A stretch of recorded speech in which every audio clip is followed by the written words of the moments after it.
people are having a national stage, they're much more open to sharing and talking about things versus doing that with their own friends and neighbors because we're so local and we're so Hopkinton. And oftentimes it's difficult to get that going. So I hope that through time and through beginning this conversation, we might be able to do that. And when I introduce my guest, you may notice that we are all very white and we're going to be talking about matters of race. And I'm aware of that. And I know that we may not have shared experiences to some of the topics that we're talking about. However, I do think this is a good place to start because the three people who are with me today are leaders in our community, specifically our educational community. And they come up against these issues and come up against these challenges often. And where it may be difficult for a person of color to come on and open up and share on live TV, I thought this would be a good place to start the conversation where we can talk about these things. So joining me today, I'm very happy to welcome our superintendent, Dr. Carol Cavanaugh, our high school principal, Mr. Bishop, and our middle school principal, Mr. Keller. It's wonderful to see you all again, and thank you for joining me here. Thanks, Jim. Thank you for having us, Jim. Yes, thanks very much. All right. So I will say this all started for me when I got one of the updates this summer from Alan, where he talked about the Instagram account BIPOC at Hopkinton, where people on that Instagram account are anonymously sharing stories of racial bias and discrimination within Hopkinton as experienced by staff, students, and alumni. That's straight off of that Instagram account. And reading those was difficult on two levels for me. One, it's oftentimes surprising to hear some of these things that are going on. And for me personally, I find it very difficult because my personal philosophy is a lot of these kids are going through so much just being who they are. And I find it so sad that in addition to being a minority or being what they would call other or different, they're also having to suffer some of these incidents that are happening. So that is my introduction. I really would be interested in having you start and like how can we approach this issue? And I'd love to hear what you have seen, what you have experienced, kids that you've talked to, and maybe towards the end of the hour we'll transition and talk about future plans and activities that you may have in your top of your mind. Yeah, I'll just share again. Thanks, Jim, for the opportunity to kind of talk about this. So you referenced the letter that I sent out, and I know Evan sent one as well. I think that so when I'll say this as a principal, and I think I'm entering my 10th or 11th year as principal, and I tend to think, although biased, that we do a pretty good job of responding to and addressing situations when they surface in the school, speaking to the alleged perpetrator and the victim, and working through issues. Sometimes we don't get it right. Sometimes we never get to the bottom of something. But for the most part, I feel like we are able to resolve those issues and wind up in a better place than we have. And the accounts on the BIPOC page when I first started reading them were a real wake up call because what you realize is that not every situation, not every child is comfortable coming and reporting something for a variety of reasons. And so seeing those is really tough, but it's really important that we begin to look at those issues and address those issues and figure out ways that we can shape our school in a different way than it's been going. And so, I shared that Instagram page with staff. Several staff were already aware of it and actually had reached out to me expressing how upsetting it was to see those posts and to understand that those kinds of things happen in our school. And so we've done a lot of reading those, thinking about those, and we'll talk later in the hour about what our plans are for the future. But that was my initial reaction. It continues to be my reaction as I see more things posted there. Yeah, and I'll piggyback on what Alan said. I think he summarized kind of my feelings really well. Obviously, when it was brought to our attention, it was really difficult to read. And I think, Jim, you may have said something at the beginning where you were surprised with some of the comments. I don't know if I was surprised. I was disappointed. There's been I feel a lot of work, a lot of focus that we've had here in the district around cultural proficiency, both with our staff and our students. And Alan talked a little bit about the relationship building that we have with our students. I think we have a wonderful culture here. I think that the relationship between teachers and administration and students is strong. But when you read those posts, it makes you kind of step back and reevaluate that and kind of reflect a little bit. And, there are clearly students that don't feel they have a voice or feel comfortable coming forward. And that's really what hit me when I read some of these. Once I got past the disappointment, obviously there's a little bit of defensiveness that, oh, wait a second, we may have we handled that situation, but people might not know about that, right? So there's definitely those feelings. But when you go into this work, you have to kind of remove that. And you have to be a good listener. You have to take all the different things into consideration. And a number of areas pop out. I know we're going to talk about some of the things that we're doing, but we need to find ways for students to feel more comfortable coming forward. And I think this Instagram account and others are so important for students to have a voice, and we are listening. I think there was a few people that came to me when the Instagram kind of first started and said, "What are you going to do about this?" I said, "Nothing. They have the opportunity, and I think it's really good that they have a voice and that we hear some of these experiences. And we need to be mindful of everybody's the way that they approach things and their experiences. And I think that is something where I'm really optimistic about some of the work that we're going to be doing. And I think it's going to be really started a lot because of this group of brave students to put their experiences out there. Okay, now before I get on to some questions that I have, Carol, do you want to give your first reactions? So I think, as I read it, I can agree with Mr. Bishop. I don't think that I was surprised when I saw it, but I think I've come to a place of gratitude, because when you start to hear those voices, that within your institution, it's time to affect some change. And I think that we've listened, and we've said to them, we are listening, and we genuinely are. So I am happy that we are evolving. We talk a lot about diversifying our workforce. And so if you look at our faculty and our staff and our administration, demographically, we don't mirror our student body. And one of the things that I've learned from the kids is, so when we talk about BIPOC and we talk Black, Indigenous, and people of color, there isn't, that sort of same level of injustice among all people of color. So this kind of unity that they have found in, aligning those groups of people is also something I think that we need to consider, even just as we look at the acronym. So it's interesting. Right. So oftentimes in my life, I will say things like, we can see the world of Star Trek, we just can't touch it. And when I usually say that, I'm typically talking about computers, because you never saw Sulu say, "I have to reboot the helm, Captain, before we can hit warp speed." So I'm usually talking about technology, but Star Trek also has a very, very optimistic, positive view of race relations and society in the future. And I kind of think that something is happening now. It's becoming louder, it's becoming clearer, and I'm very hopeful. I'm a positive, optimistic person. I'm very hopeful that this is a growth area in that.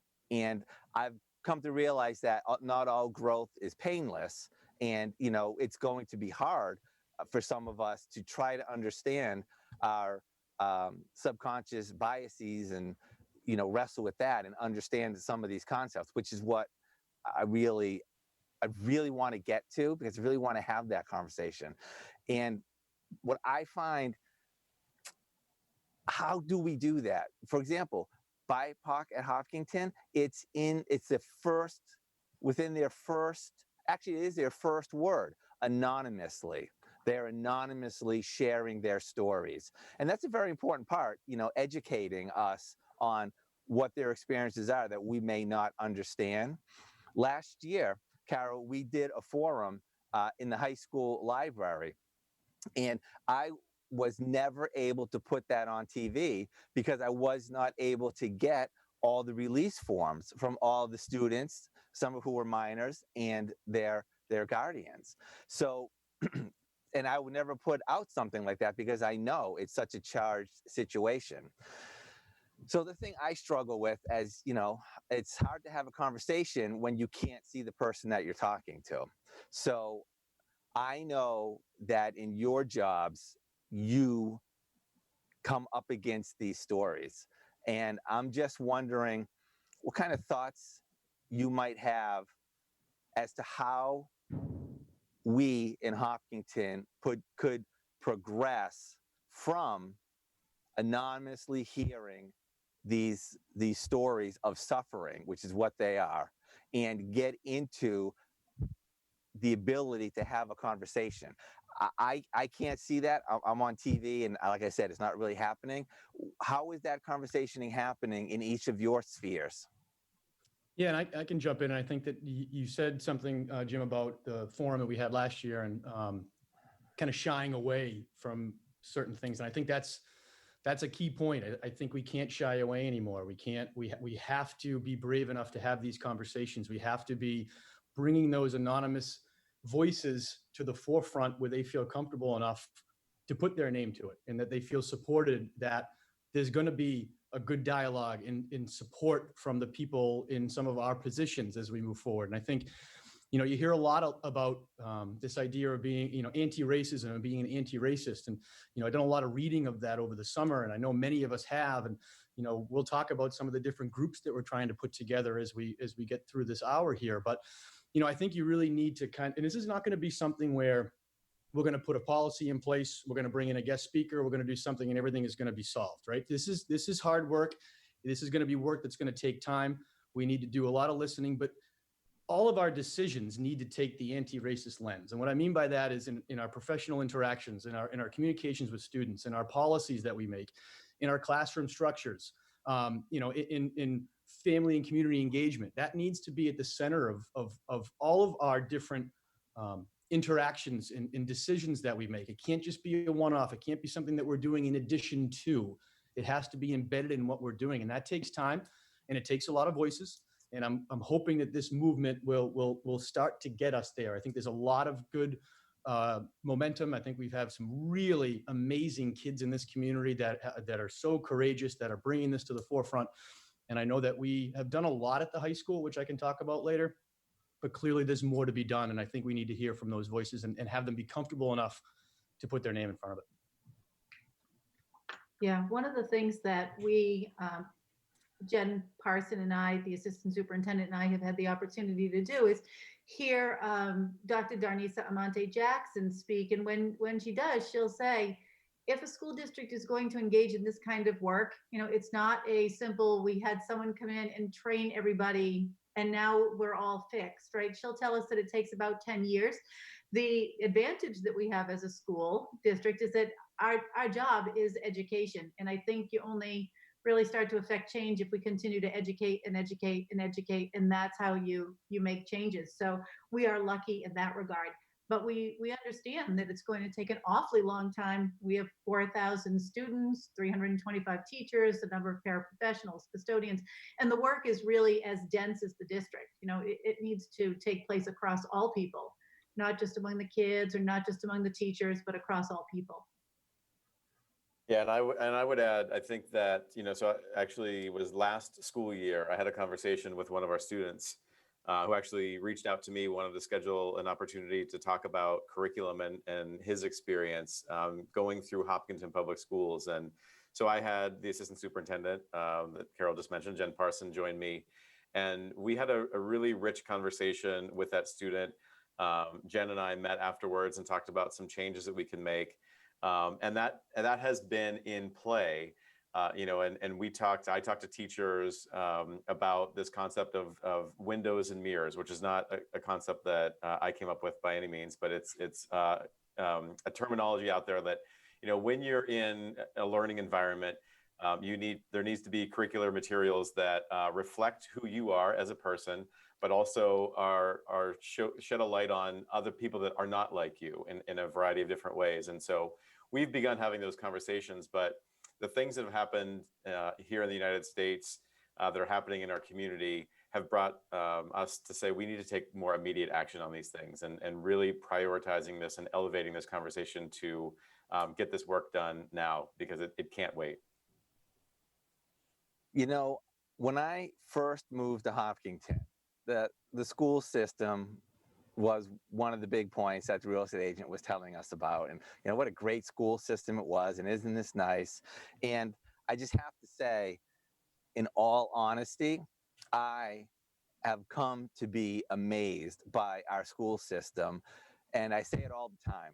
I just think there is something in this culture and in the intelligent people that work in the school system that really, really encourages me, and it really excites me, because taking this challenge on, which I know is very difficult and thorny and hard and long, I just think this school system has so much going for it that it's going to be exciting to see how this happens.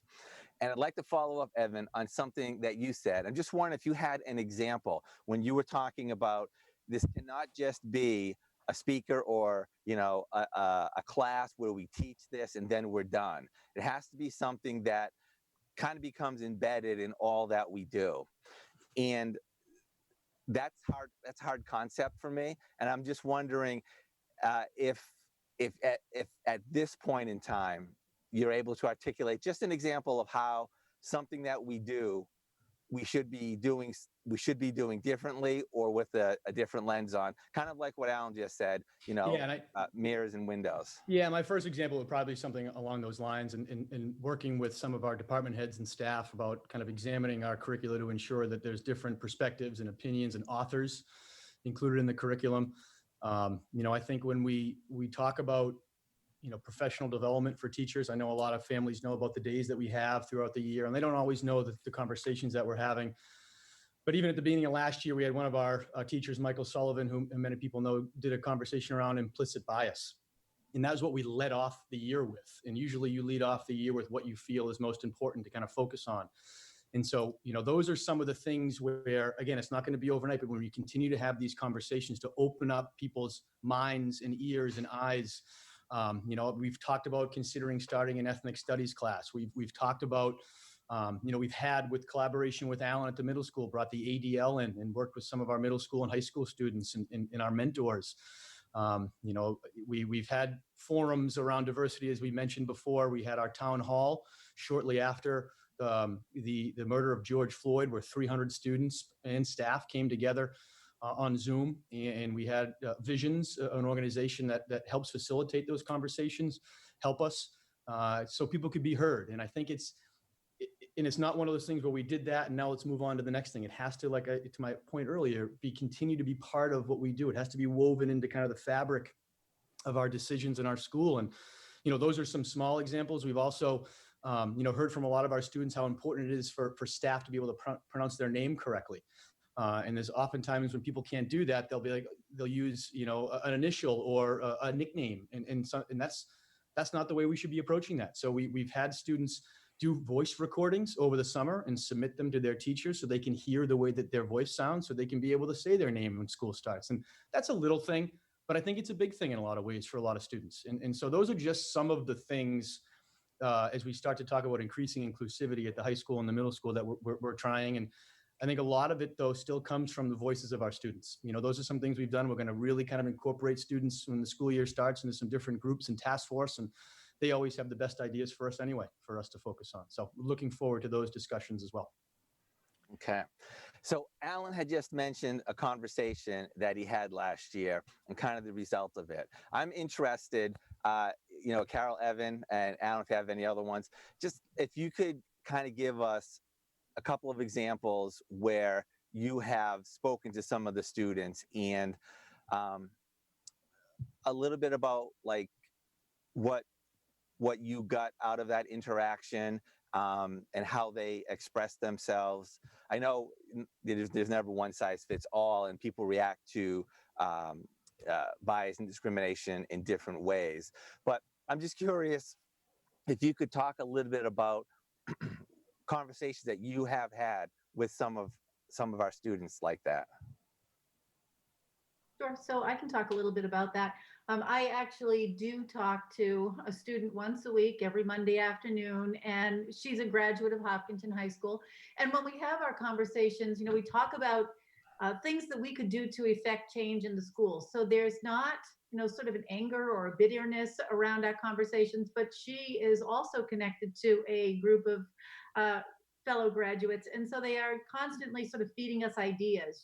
So they're thinking about things like, could you do BIPOC of the month? Could there be an ethnic studies course? Could you start to bring in speakers? What about AOC? Like, they just continue to kind of like feed us ideas, and as you mess with those, you think, wow, there's a whole lot of potential here.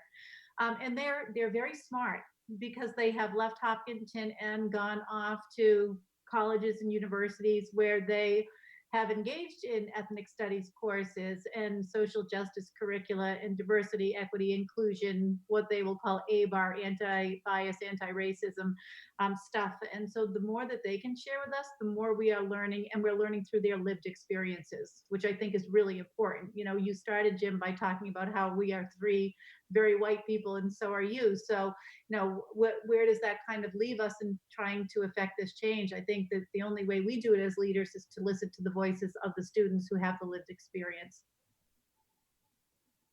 Or it's an important way anyway. Right. Evan, do you have any comment on that? I mean, there's quite a few examples that I've had over the years. Certainly, just most recently, I've been meeting with some student council students, also similar to us, mostly, if not all, white students, trying to discuss ways that they can make school more inclusive and accepting all students and differences. And while the BIPOC has had a number of really difficult examples to see and hear and read, we've had a number of students who felt comfortable coming forward to the administration to talk about experiences they've had, whether it be in the classroom, whether it be out in the community, maybe even with an adult. So we've had quite a few conversations. So there definitely is that dialogue, and it's imperative on us to just really try to kind of hear the students, listen to the students, and work with the students the best we can. So there's quite a few examples. Obviously, with privacy reasons, I'm not going to get into too many specifics, but a lot of it is of how students are treating one another. And like Dr. Cavanaugh said, it's always in a very respectful way, not with anger, but just letting us know that this is happening and how can we help? How can we support? Yeah, I'll just jump on that for a moment. I think one of the things that I frequently hear from students is that, we are typically not that kind of a district where there are, overt, really, sort of ugly gestures, but what our kids, I think, experience are a series of microaggressions, right? So just those little things that people say and do, and the day-to-day behaviors that, whether intentional or unintentional, over time become, egregiously painful, just so hurtful. And, as a student who is, Black or Indigenous or a person of color, you go through school for 13 years, and that really starts to weigh, and I think that as teachers or administrators, we don't recognize those things because either A, we don't see them, or B, we think it's good natured or good humored, but those, I think, sort of the tolerance for that is gone. I'll just jump in if I may, Jim. The conversation that I have had around curriculum, I think, has been really important, and not just curriculum, but some of the things that a student sees in the classroom, in the hallways of our school. And so one of the conversations that really stands out to me is a student talking about, this is a student of color who talked about, we every single year, we hear about folks like Martin Luther King Jr., which is great to hear, but there are so many other influential people of color throughout history, but they don't seem to exist according to the things that we look at in our classrooms. And so really trying to expand those people that we reference and those things that we see in our classroom, I think is really something that really stood out to me in that conversation. I've heard a lot about that at the high school when, about sharing different cultures, and I don't know if they changed the name, Diversity Club. Um, and I think that there's a lot of really good information there, and I wish that more people were exposed to it. Also, talking about the microaggressions, I think that's a really, really fascinating and important topic, because when I talk to people, there was a person in town who would say things to me like, I don't understand. I would never join a White Lives Matters group. And I try to explain the concept behind Black Lives Matters. And there's always a reason, whether it be, the wording of the name or the not understanding of it. I have come in my life to understand that I cannot understand that. I've never been in a minority position as they are. And, where I might joke around or do something with someone, I cannot understand how that is perceived by a person of color or minority. So it tends to, make me try to be more cognizant of what I'm doing and, things that I'm saying. And I just love to get, to get to the point where people can understand, where we can talk about, and we'll try to get to that, some of the things that we can try to do to help that. But before that, I do want to get to something that I know in the past couple of years, instances where there have been acts of bias or discrimination or like racist stuff going on. And I know that those students have been identified. Typically, my feeling would be, you know what? They're young, they're making mistakes, they don't understand what it means. And I was reading somewhere the other day that, you know what? No one is born biased or prejudiced. It's stuff that we learn. So I'm just wondering if, keeping in mind, Evan, privacy restrictions, if in general, when you are talking to these kids who are doing these things, what are you finding?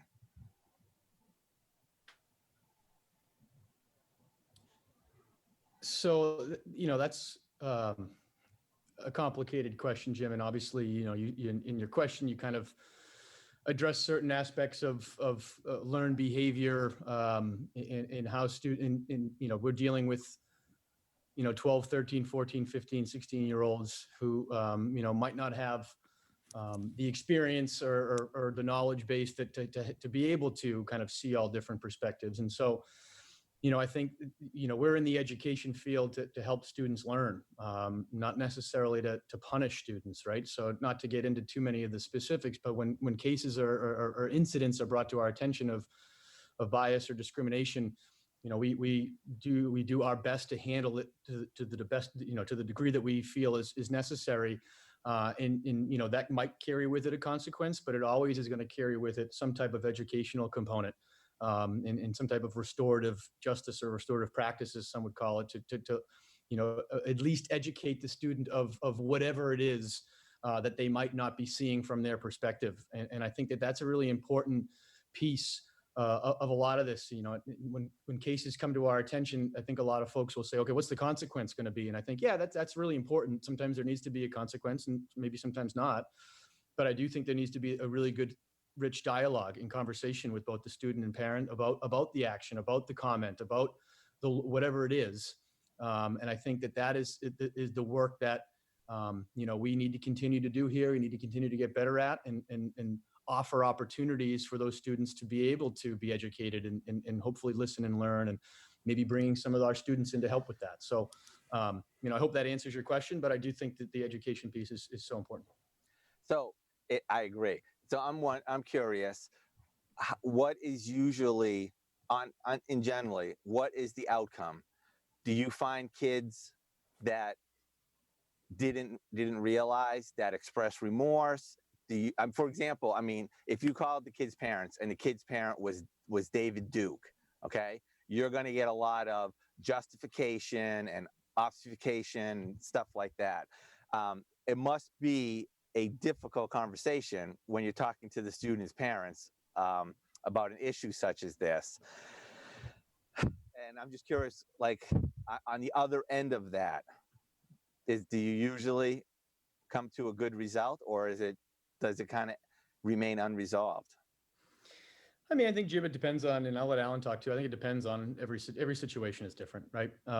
And regardless of who's on the other end of the phone call, I think the conversation is so important, and to be able to express to the families, our core values and beliefs, and what we feel is the behavior that we want our students to exhibit. And some hear it, some don't. And, there's in these roles we're often part of some difficult conversations, but to my initial, a point I made earlier, you can't shy away from it. I think these are conversations that need to happen. And I think when you're having those conversations, you want to make sure you keep in mind the student that brought that incident to your attention and how they're feeling and how their family is feeling. And Alan, your students are a little bit younger. Can you tell me about how that goes?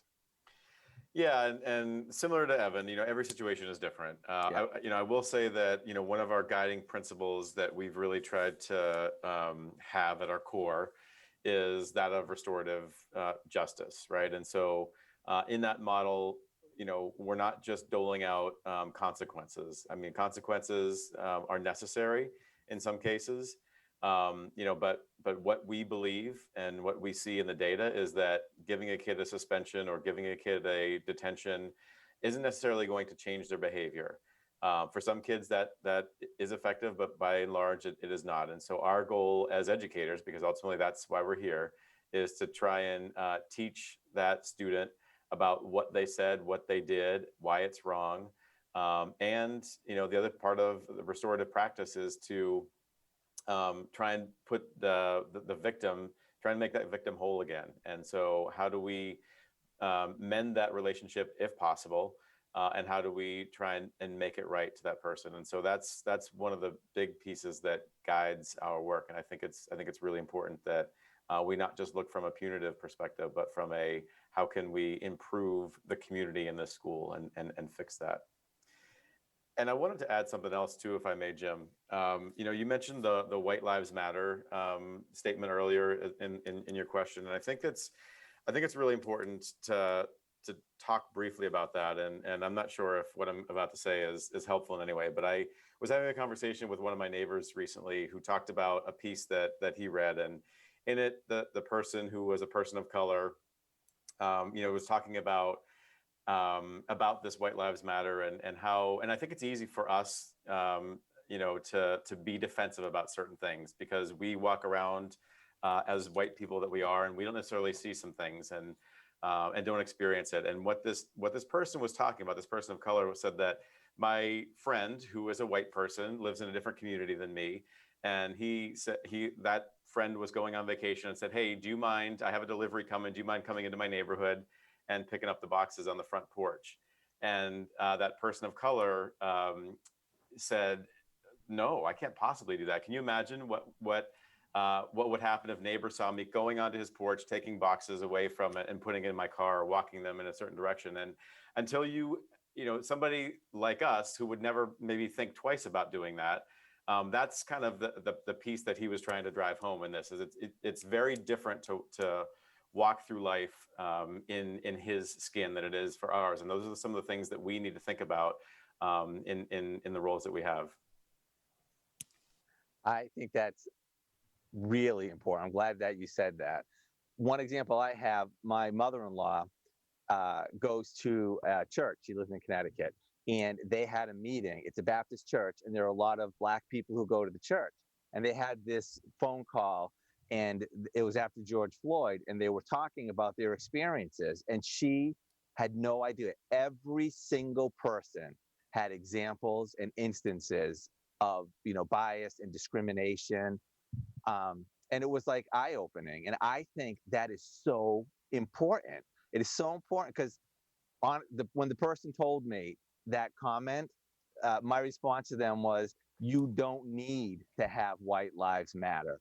You know, it's not, it's what Black Lives Matter mean. It's like Black Lives Matter too. Okay. Our lives already, we don't have the kind of worries that people of color Right. have in our culture. And that's what this is about. That's the privilege that we have. It's like, yeah. Exactly, exactly. And so, and I personally, I find the really difficult and uncomfortable part of this conversation is that, you know, I it's hard to come up against these stories and to understand that I'm going down the road of life, as my dad would say. And you know what? I have a pretty easy time. And it's uncomfortable that other people don't, just because whatever, their skin color, their sexual orientation. That's like, that's, in my opinion, that's un-American, you know? And it's like really hard. However, and that is why I so want to get into this conversation, because I just think that's so important. Yeah, we talked a little bit about implicit bias, and I think this may even go back to something that Alan was talking about when he was discussing, how you work with kids and try to educate and practice restorative justice. But I think one of the things about implicit bias is, when we say no one is born with biases, we learn them over time. And what we have to recognize too is that it's really hard to unlearn those. If somebody says to you, if you've been raised with the notion that green-eyed people are bad people, every time you see a green-eyed person, logically in your mind, you might be thinking, that's right, Carol, dial it back, because green-eyed people aren't bad people. But that will still come into your head, and you have to recognize that it did and say, this is the thing that I'm trying to remove from that learning that has been perpetuated over a very long period of time. There was a really good article in the Boston Globe not too long ago in a neighboring high school, where a young woman of color said, every time I got into an elementary classroom, they wouldn't give me a chapter book because they presumed I couldn't read that. There's clearly that kind of learned and implicit bias that just lived in those teachers' minds. And so how do you dismantle that and unlearn it? You don't just unlearn it, you have to recognize it and grapple with it, which is something that I think is really important for people to kind of recognize in themselves and one another. Right. Now, at this point, we've got maybe just under 20 minutes left. I would be really interested in hearing about some of your thoughts and plans for, the upcoming year. I know this is a crazy year we have coming up, but, for the future, like how you're going to, some examples, I would say, of what you're thinking about bringing some awareness into the jobs that you do. And also, remember, as you know, your jobs are with our students within the four walls of our school. And oftentimes the community can't see that.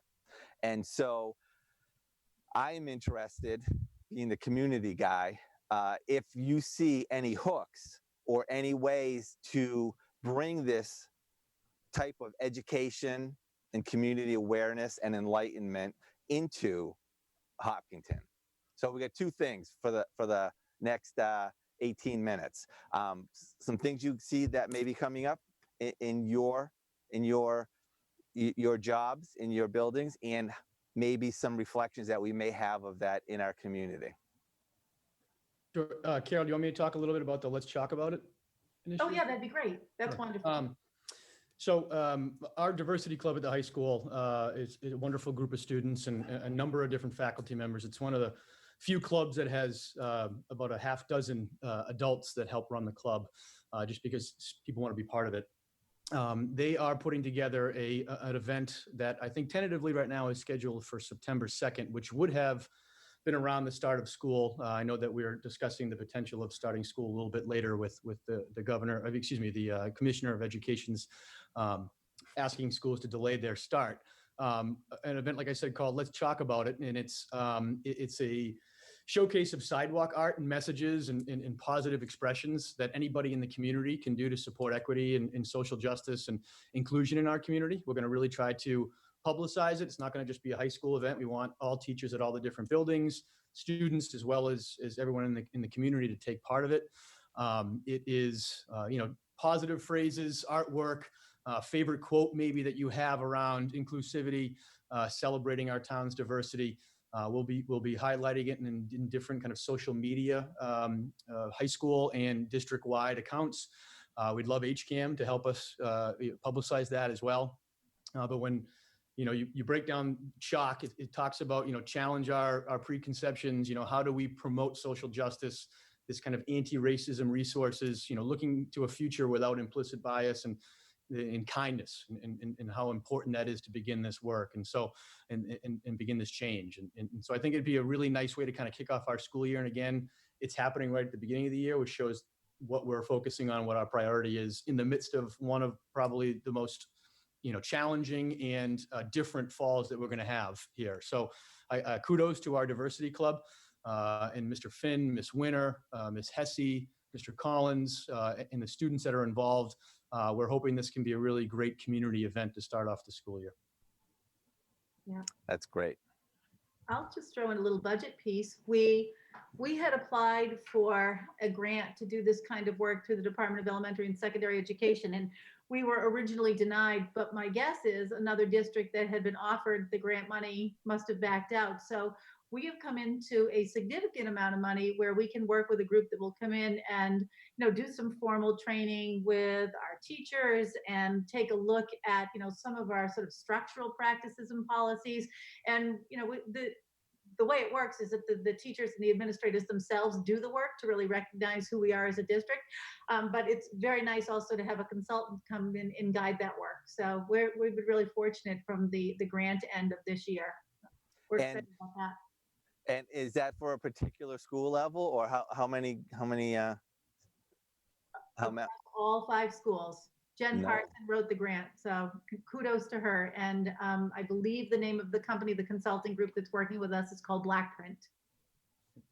And I wanted to add, Jim, so, when the BIPOC Instagram page launched, or when we first became aware of it, you mentioned the email that I sent out to staff, and we had conversations about that. And Evan and I had conversations, Dr. Cavanaugh and Evan and I had conversations. And so we've begun an equity, diversity, and inclusivity task force that is looking at having conversations. They're going to begin their work, but really focused on a lot of the things that we've talked about already. So I think some of the things we haven't talked about, though, and you mentioned it earlier about kind of this anonymous reporting, but improving mechanisms for reporting incidents.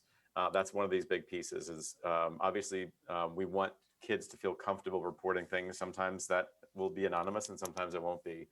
Making events in the schools more equitable, ensuring that we're looking at the resources and materials we have around the school.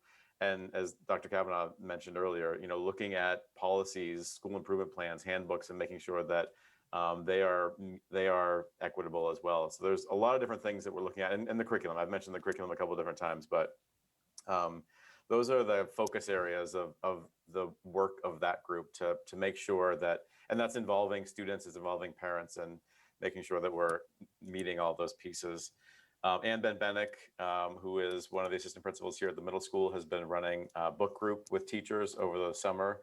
She identified some young adult books as well as some adult books, some topics I'm sure that will be familiar to a lot of people. And so she's been running those, and teachers have been attending those via Zoom and having conversations about those pieces. And I know Dr. Cavanaugh is meeting with staff as well, with Ann, to look at some of those books as well. Yeah, and I'll also add, thanks to Dr. Cavanaugh and Assistant Superintendent Parson, we hired a Director of English Language Acquisition, Equity, and Access. Her name is Jen Suker. She's joined us from Southborough and has been just a great addition to our admin team, and looking forward to the work that she's going to be doing with both our students and our staff. So those are some really cool things that are going on. And I do acknowledge that you all have full-time jobs, and they are all within the school system educating our kids. in Hopkinton. So I'm just wondering if there are any thoughts, any ways that you can try to open up the education that you're doing with our students so that our community could also benefit from this knowledge. Well, I think one connection that we've made with the community, and Mr. Bishop, Mr. Keller, and I are all part of this. There's someone in town who has started what she's calling the Hopkinton Freedom Team, and hopefully that will grow. Some of the kids who are Hopkinton High School graduates have now reached out to her, so there's sort of a really nice demographic. I think where there's some older people and some younger people who are trying to affect this change. So if you're trying to do that across generations, it should be more successful, given that. And, she's also been strategic in contacting some of the school leaders and town leaders so that, even inside some of our institutions, such as like the police force or the fire department or the school department, there are representatives there as well. So I feel like there's great potential for the Hopkinton Freedom Team. When did that, do you know when that formed? Oh, it's only been maybe a month. Do you think that that's correct? Yep. Yes. Wow, that sounds really exciting. I'm gonna have to look that up. I think opportunities like this, Jim, and continue to have conversations like this, whether it be on HCAM, but not kind of, like I said a few times, not just kind of one and done, or we've done this. It needs to be constant dialogue, and some of the conversations will be uncomfortable. We'll make mistakes along the way, but it continues to need to happen. And so I think that is so important for us to have these venues. So we're, I don't want to speak for everybody. I'm sure they agree with me. We'd love to come on anytime and continue this dialogue, certainly. Mm.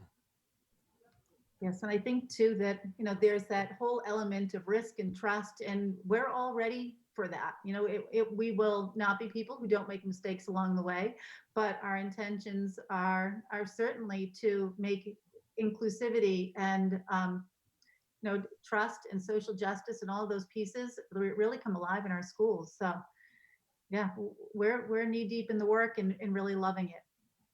Right. Alan, any thoughts? No, I mean, I echo that. I think that, one of the pieces I mentioned earlier, the task force, and so it's important to have obviously students and parents to be part of that. So we're still kind of in that forming phase right now, and then but having representatives from the community to be part of that, working with the community and looking to them as constituents to make sure that what we're doing is in line with what we think what the community is telling us that we need. Right. And I'll just throw in one more thing, Jim. If we have any some of our graduates watching this that might be home over the next stretch of time, maybe they're not going back to college potentially because of what's going on with the pandemic, that have had experiences at the high school that they want to talk to other students about, and maybe come in and meet with groups of students. We'd love to invite you in. So this is just an open invitation for any of our graduates who are watching this and want to be part of some of these conversations and talk about their experience and maybe act as a support system for some of our students. We'd love to have you. Oh, that's great. And Evan, I also want to thank you for mentioning HCAM in that. And I'm just going to say like one example. A couple weeks ago, the school committee had a Zoom webinar, and that webinar on HCAM on YouTube and Facebook only has received over 3,500 views. Add to that the 500 people who were in the webinar, that's 4,000 views that this information has had. And that doesn't include what I think is a very major component, which is our television channel. Because as I tell everyone, if you're at home and you can watch this content on your laptop or on your comfy couch in front of your big screen TV, what are you going to pick? So this has been really, an exciting time for us because we always seek to connect our community.